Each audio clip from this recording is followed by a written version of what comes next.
नमस्कार दोस्तों, आप सभी का स्वागत है मेरे इस YouTube चैनल सामान्य जानकारी विद कन्हाई पे। दोस्तों, पिछले वीडियो में हमने पढ़ा था यूरोपीय कंपनियों का भारत में आगमन, और इस क्रम में हमने सबसे पहले पुर्तगाल ईस्ट इंडिया कंपनी के बारे में चर्चा किया था।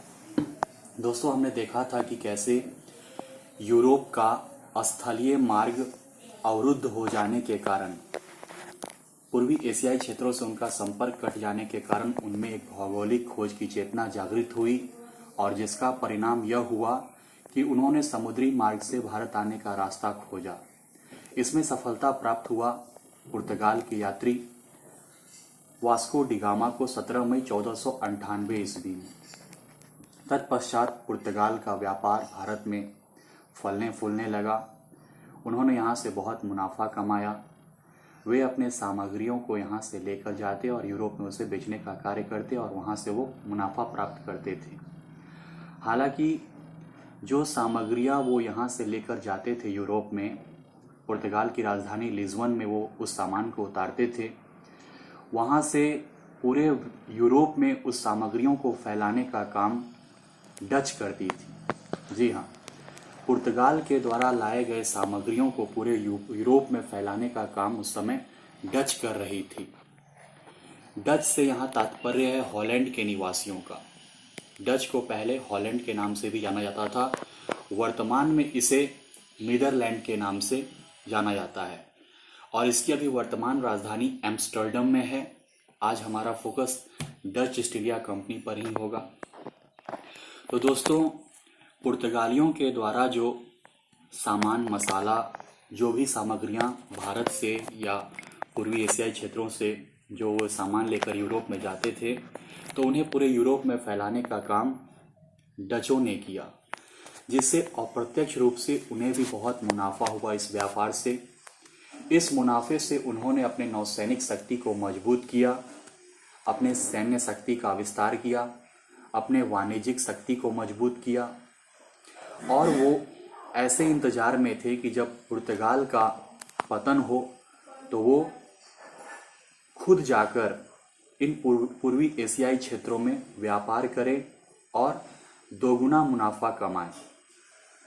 उनमें ये चेतना जागृत हुई कि हम जब अप्रत्यक्ष रूप से सीधा जब हम पुर्तगाल से सामग्रियों को यूरोप में फैला रहे हैं और तब हमें इतना मुनाफा हो रहा है, तो अगर हम खुद उन भारत के क्षेत्रों में जाएं और व्यापार करें तो हमें कितना मुनाफा होगा।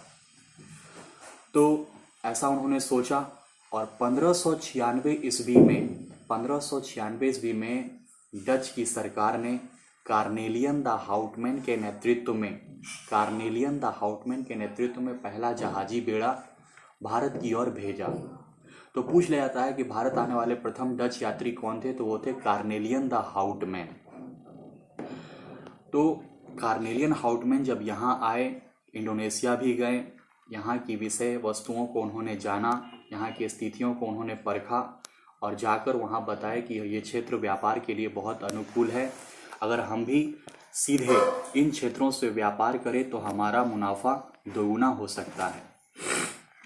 फिर 1602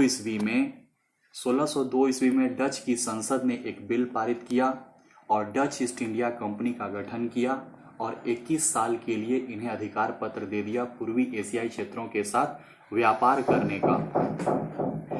21 साल का अधिकार पत्र दे दिया पूर्वी एशियाई क्षेत्रों के साथ व्यापार करने का। तो दोस्तों, यहाँ से डच ईस्ट इंडिया कंपनी का शुरुआत हुआ भारत में। 1605 ईस्वी में डच ईस्ट इंडिया कंपनी ने अपना मुख्यालय, अपना जो प्रथम व्यापारिक कोठी था, उसकी स्थापना उन्होंने मसूलीपट्टनम में किया। 1610 ईस्वी में उन्होंने अपना जो व्यापारिक कोठी था उसे उन्होंने 1610 ईस्वी में उन्होंने अपना व्यापारिक कोठी पुलिकट में बनाया। पुलिकट मसूलीपट्टनम के ही आसपास है। वर्तमान में पुलिकट आंध्र प्रदेश में स्थित एक झील है।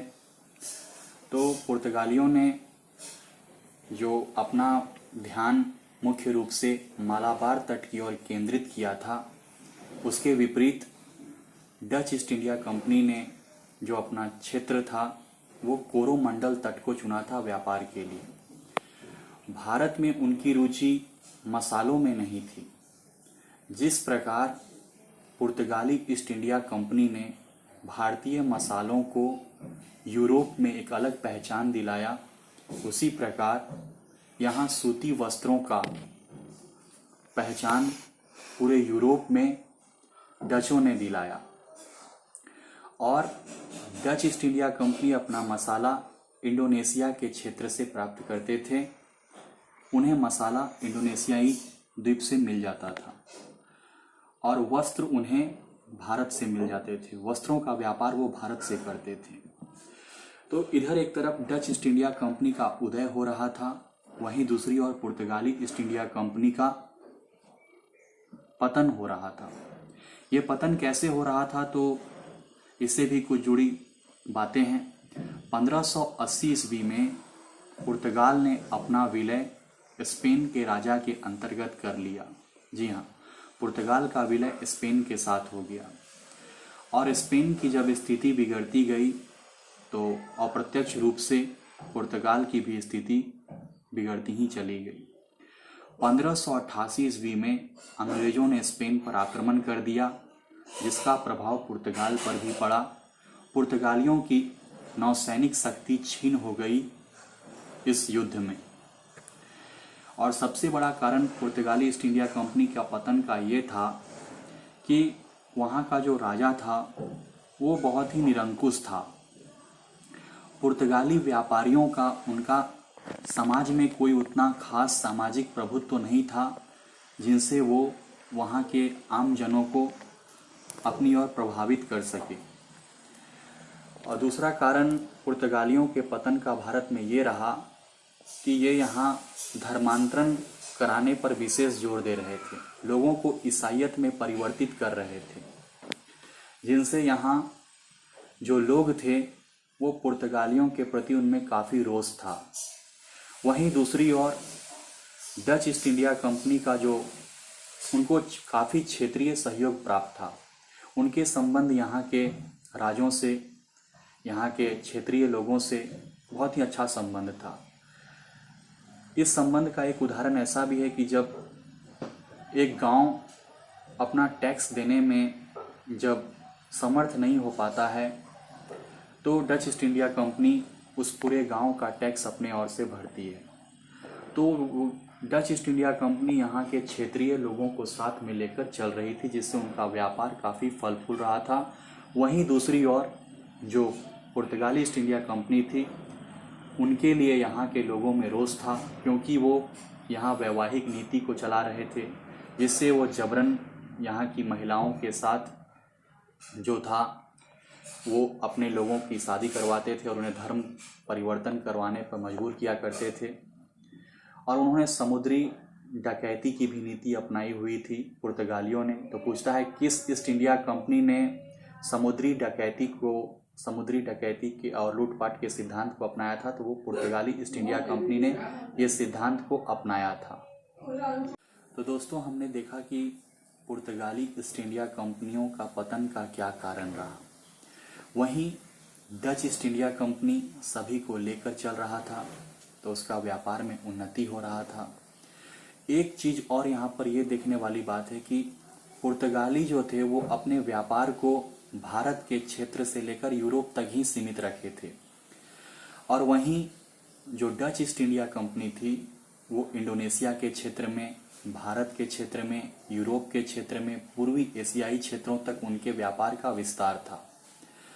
तो धीरे धीरे पुर्तगालियों का पतन हुआ और डच ईस्ट इंडिया कंपनी का उदय हुआ। तो हम आइए जानते हैं डच ईस्ट इंडिया कंपनी से जो महत्वपूर्ण सवाल जो पूछ लिए जाते हैं परीक्षाओं में।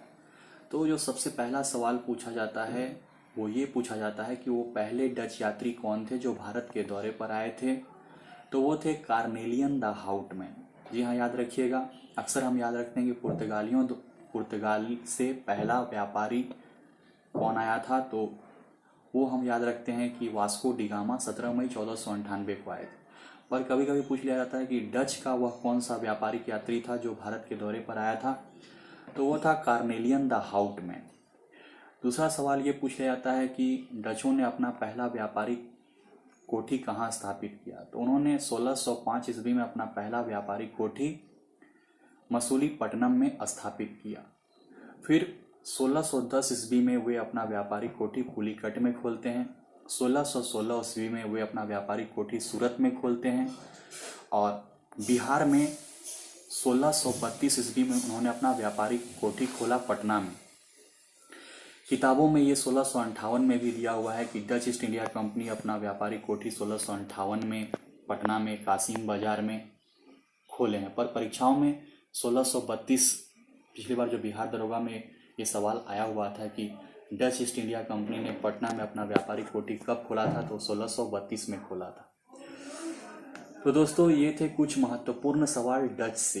अब हम आइए जानते हैं कि डच ने जो अपना पहला व्यापारिक कोठी खोला था वो मसूलीपट्टनम में खोला था। तो मसूलीपट्टनम जो था वो आंध्र प्रदेश में स्थित था।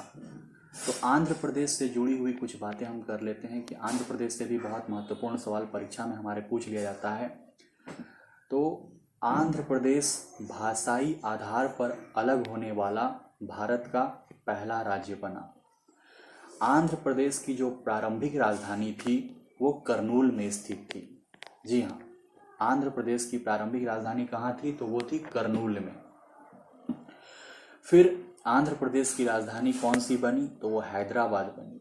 वो हैदराबाद से प्रश्न पूछा जाता है कि हैदराबाद का जुड़वा शहर कौन सा है। तो हैदराबाद का जो जुड़वा शहर है वो है सिकंदराबाद। अब हैदराबाद सिकंदराबाद को जुड़वा शहर कहा जाता है। फिर पूछा जाता है कि हैदराबाद कौन सी नदी के किनारे स्थित है, तो हैदराबाद जो है वो मूसी नदी के किनारे स्थित है। जी हाँ, मूसी नदी के किनारे हैदराबाद शहर स्थित है। फिर हम जानते हैं कि 2 जून 2014 को हैदराबाद से अलग होकर तेलंगाना एक अलग राज्य बना। तेलंगाना एक अलग राज्य बना और हैदराबाद दोनों की संयुक्त राजधानी हो गई। अब वर्तमान में हैदराबाद की 3 राजधानियां हैं। 3 राजधानियां, एक प्रशासनिक राजधानी, एक विधायी राजधानी और एक न्यायिक राजधानी।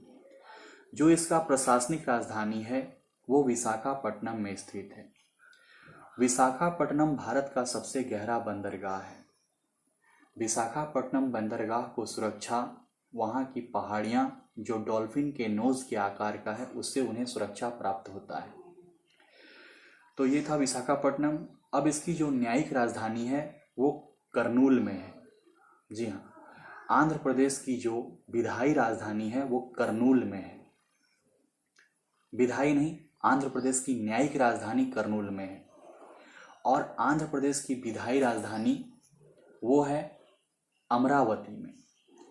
अमरावती का विकास सिंगापुर के द्वारा किया जा रहा है, ये बात आप याद रखिएगा।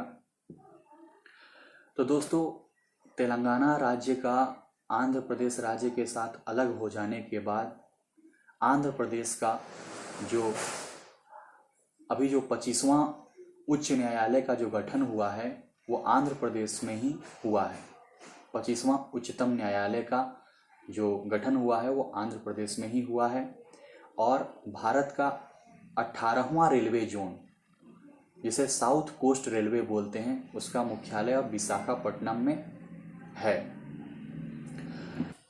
तो ईस्ट कोस्ट रेलवे का मुख्यालय भुवनेश्वर में है और साउथ कोस्ट रेलवे का मुख्यालय जो है वो विशाखापट्टनम में है। तो दोस्तों, हमने 3 राजधानियां देखी। आंध्र प्रदेश की प्रशासनिक राजधानी विशाखापट्टनम, न्यायिक राजधानी करनूल और विधायी राजधानी अमरावती। अभी वर्तमान में जो आंध्र प्रदेश के मुख्यमंत्री हैं वो हैं वाईएस जगन मोहन रेड्डी और वहाँ के राज्यपाल हैं विश्वभूषण हरिचंद्र। कभी कभी परीक्षा में किसी भी राज्य का मुख्यमंत्री और वहाँ के राज्यपाल के बारे में पूछ लिया जाता है, तो याद रखिएगा कि मुख्यमंत्री हैं वाईएस जगन मोहन रेड्डी और वहाँ के राज्यपाल हैं विश्वभूषण हरिचंद्र। और वहाँ अभी 5 उप मुख्यमंत्री भी हैं। जी हाँ, अभी भारत में सबसे ज़्यादा उप मुख्यमंत्री जो हैं वो आंध्र प्रदेश में ही है। 5 उप मुख्यमंत्री हैं। अपना एक विधान परिषद भी है। तो ये आंध्र प्रदेश के बारे में कुछ महत्वपूर्ण जानकारियाँ थी। अभी कुछ और जानकारियों के बारे में हम अभी बात करेंगे, जैसे कि आंध्र प्रदेश में ही आपका पुलिकट झील और कोलेरू झील स्थित है। पुलिकट झील पर ही आपका जो सतीश धवन अंतरिक्ष केंद्र है श्रीहरिकोटा, वो वहाँ पर स्थित है। और आंध्र प्रदेश से जो दो प्रमुख नदियाँ गुजरती, वैसे तो बहुत सारी नदियाँ हैं, लेकिन जो दो प्रमुख नदियाँ भारत की गुजरती वो कृष्णा नदी और गोदावरी नदी। कृष्णा नदी पर श्री सलेम बांध स्थित है और नागार्जुन सागर बांध स्थित है, जो आंध्र प्रदेश का सबसे बड़ा बांध है, नागार्जुन सागर बांध। दोस्तों, आंध्र प्रदेश में तंबाकू अनुसंधान केंद्र भी है, जो आंध्र प्रदेश के राजमुंद्री में स्थित है। और राजमुंद्री जो है वो आंध्र प्रदेश की सांस्कृतिक राजधानी के रूप में जानी जाती है। तिरुपति बालाजी का मंदिर भी आंध्र प्रदेश में ही स्थित है, जो भगवान विष्णु के लिए प्रसिद्ध है। इस मंदिर के पास बहुत सारा सोना है। तो दोस्तों, आंध्र प्रदेश से ये कुछ महत्वपूर्ण जानकारी थी। दो चार बातें और आंध्र प्रदेश के बारे में कर लेते हैं कि जो आंध्र प्रदेश की जो भाषा है वो तेलुगु भाषा है। और तेलुगु में जो मूवी बनती है तो पूछ लिया जाता है कि तेलुगु मूवी का जो जनक हैं वो कौन है, तो वो हैं रघुपति वेंकैया नायडू। जी हाँ, आंध्र प्रदेश में जो तेलुगु भाषा है और उस तेलुगु भाषा की जो मूवी है उसके जनक कहे जाते हैं रघुपति वेंकैया नायडू। तो दोस्तों, ये थे कुछ आंध्र प्रदेश से कुछ महत्वपूर्ण सवाल जो परीक्षा में आ जाता है। दोस्तों, अब हम बात करेंगे जो डच का जो व्यापार था वो दक्षिण पूर्वी एशियाई क्षेत्रों तक फैला था। तो दक्षिण पूर्वी एशियाई क्षेत्रों में जो है वो अभी उसका एक अलग से एक संगठन भी है जिसे हम आसियान के नाम से जानते हैं। आसियान का गठन 8 अगस्त 1967 को हुआ था। आसियान में अभी वर्तमान में 10 देश हैं। जी हाँ, आसियान में अभी कितने देश हैं, तो आसियान में अभी 10 देश हैं। Myanmar, Thailand, Laos, Cambodia, Vietnam, Malaysia, Singapore, Brunei, Indonesia, Philippines. जी हाँ, अब इसका एक बार राजधानी देख लेते हैं। म्यांमार की राजधानी नेपाइताओ, वहाँ की मुद्रा क्यात। थाईलैंड की राजधानी बैंकॉक और आपका लाओस की राजधानी वियंतियान।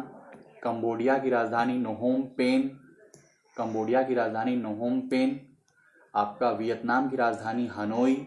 मलेशिया की राजधानी कुआलालंपुर। सिंगापुर की राजधानी सिंगापुर। ब्रुनेई की राजधानी बंदर सेरी। इंडोनेशिया की राजधानी जाकर्ता और आपकी फिलीपींस की राजधानी मनीला। अब एक एक करके इन देशों पर कुछ बात कर लेते हैं। म्यांमार की जो प्राकृतिक सीमा जो भारत से लगती है वो अराकान्योमा पर्वत दोनों को विभाजित करती है। भारत को म्यांमार से अराकान्योमा पर्वत विभाजित करती है। म्यांमार का जो सीमा है वो भारत के 4 राज्यों से लगता है: अरुणाचल प्रदेश, नागालैंड,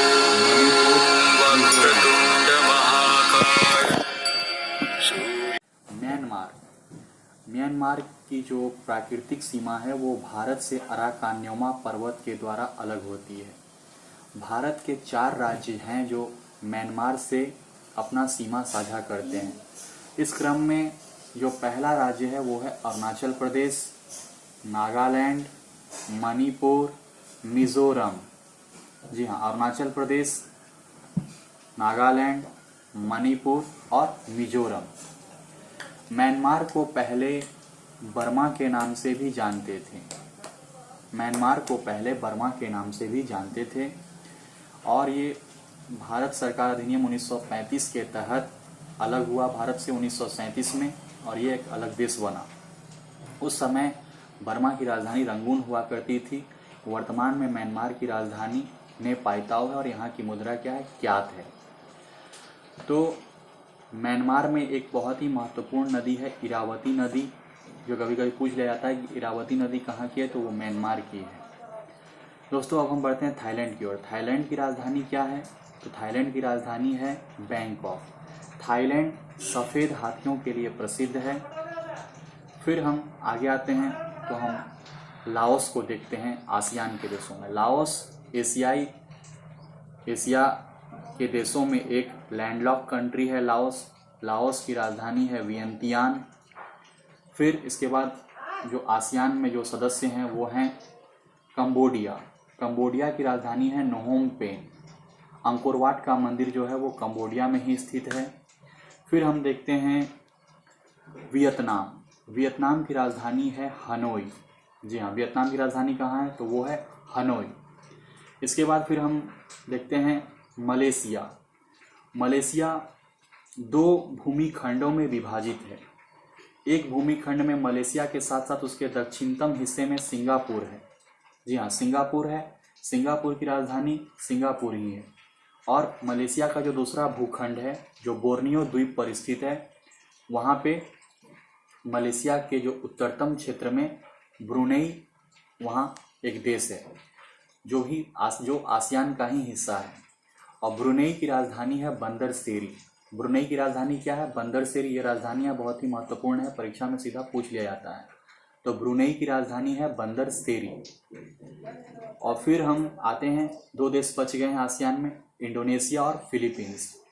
इंडोनेशिया 13,000 द्वीपों से मिलकर बना एक देश है। ये विश्व का सबसे बड़ा द्वीप समूह वाला देश कहलाता है। इसके प्रमुख जो 3 द्वीप हैं वो हैं जावा द्वीप, सुमात्रा द्वीप और बोर्नियो द्वीप। बोर्नियो द्वीप जो है ये इंडोनेशिया का सबसे बड़ा द्वीप है। और ये सिर्फ इंडोनेशिया का ही सबसे बड़ा द्वीप नहीं है, ये एशिया का सबसे बड़ा द्वीप है।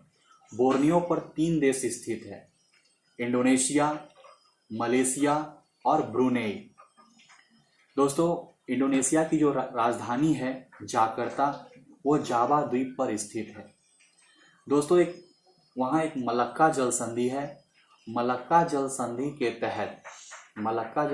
तहत इंडोनेशिया का सुमात्रा द्वीप मलेशिया से अलग होता है। फिर हम अब आखिरी देश आसियान का जो है वो फिलीपींस है। फिलीपींस की राजधानी है मनीला। मनीला स्थित है लुजोन द्वीप पर। जी हाँ, पूछ लिया जाता है कि फिलीपींस की राजधानी मनीला किस द्वीप पर स्थित है, तो वो है लुजोन द्वीप पर। वो उत्तर में है, ये द्वीप स्थित है फिलीपींस के। तो दोस्तों, फिलीपींस के बारे में कुछ और जानकारी देख लेते हैं। जो एशियाई विकास बैंक है, एशियन डेवलपमेंट बैंक है, उसका मुख्यालय मनीला, ये भी फिलीपींस में ही है। और एशिया का जो नोबेल पुरस्कार बोला जाता है, रेमन मैग्सेसे पुरस्कार, वो भी फिलीपींस के द्वारा ही दिया जाता है। अंतर्राष्ट्रीय चावल अनुसंधान संस्थान, वो भी फिलीपींस के मनीला में ही स्थित है। तो ये सभी कुछ चीज़ें हैं जो फिलीपींस के बारे में इम्पोर्टेंट है। तो आशा करता हूँ आपको ये वीडियो पसंद आया होगा। आज हमने डच ईस्ट इंडिया कंपनी के बारे में पढ़ा, पुर्तगालियों के पतन के बारे में पढ़ा, और हमने आंध्र प्रदेश के बारे में भी पढ़ा, और आखिरी में हमने आसियान के बारे में पढ़ा। आशा करता हूँ आपको ये वीडियो पसंद आया होगा। धन्यवाद।